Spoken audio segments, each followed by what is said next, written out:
नमस्कार, मैं हूँ शालिनी और आप देख रहे हैं बीबीएन भव्य भारत न्यूज। चलिए शुरू करते हैं आज की मुख्य खबरें। कौन है अनिल मेनन? भारतीय मूल के अंतरिक्ष यात्री आज आईएसएस के लिए भरेंगे उड़ान। जानिए क्या है मिशन।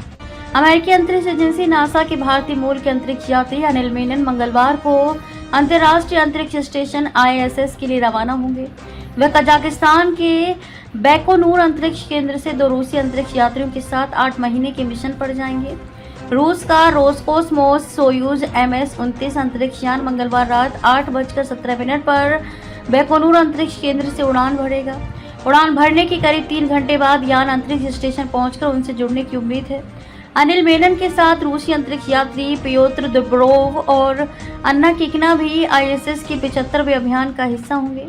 अंतरिक्ष स्टेशन पहुंचने के बाद मेनन और उनके साथी नासा के अंतरिक्ष यात्री जेसिका मीर, जैक हैथवे और क्रिस विलियम्स, यूरोपीय अंतरिक्ष एजेंसी के अंतरिक्ष यात्री सोफी एडोनोट और रोसकोसमोस के अंतरिक्ष यात्री सर्गेई कुदस्वेर्चकोव, सर्गेई मिकाएव और आंद्रे फेद्याएव के साथ जुड़ जाएंगे। मेनन ने 2014 में नासा में फ्लाइट सर्जन के रूप में अपना करियर शुरू किया था। इस दौरान उन्होंने अंतरिक्ष स्टेशन पर रहने और काम करने वाले अंतरिक्ष यात्रियों के साथ काम किया। 2018 में वह स्पेसएक्स से जुड़े, वहां उन्होंने कंपनी का चिकित्सा कार्यक्रम शुरू किया। पहली मानव अंतरिक्ष उड़ानों की तैयारी में मदद की और चांद, मंगल और उसे आगे के अभियानों के लिए बनाए जा रहे स्टारशिप रॉकेट और अंतरिक्ष यान के विकास में योगदान दिया।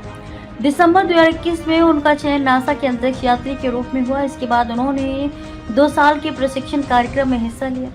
अनिल मेनन की पत्नी अन्ना विल्हेम भी अंतरिक्ष यात्री हैं। उन्होंने सितंबर 2024 में स्पेसएक्स के निजी मानव अंतरिक्ष मिशन पोलरिस डॉन के तहत अंतरिक्ष की यात्रा की थी। यह मिशन करीब 5 दिन तक चला था। आईएसएस पर मेनन लंबे समय तक अंतरिक्ष में रहने से मानव शरीर पर पड़ने वाले प्रभावों का अध्ययन करेंगे। वे ये भी जांच करेंगे कि कम गुरुत्वाकर्षण की स्थिति में अंतरिक्ष यात्रियों के रक्त प्रवाह, नसों की संरचना और रक्त की बनावट पर क्या असर पड़ता है। वे अंतरिक्ष स्टेशन के पीने वाले पानी से नसों में चढ़ाने वाले तरल पदार्थ बनाने की तकनीक का परीक्षण करने में भी मदद करेंगे। भविष्य के गहरे अंतरिक्ष अभियानों में ये तकनीक काफी उपयोगी साबित हो सकती है, जहां चिकित्सा सामग्री सीमित होगी। मेनन अंतरिक्ष में सेमीकंडक्टर क्रिस्टल बनाने की तकनीक को बेहतर बनाने पर भी शोध करेंगे। इससे भविष्य में उच्च क्षमता वाले कंप्यूटर, कृत्रिम बुद्धिमत्ता और बेहतर चिकित्सा उपकरणों के लिए जरूरी हिस्सा का बड़े पैमाने पर निर्माण संभव हो सकता है।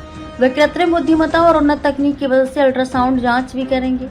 इससे भविष्य के अंतरिक्ष अभियानों में धरती से चिकित्सा सहायता की जरूरत कम हो सकती है।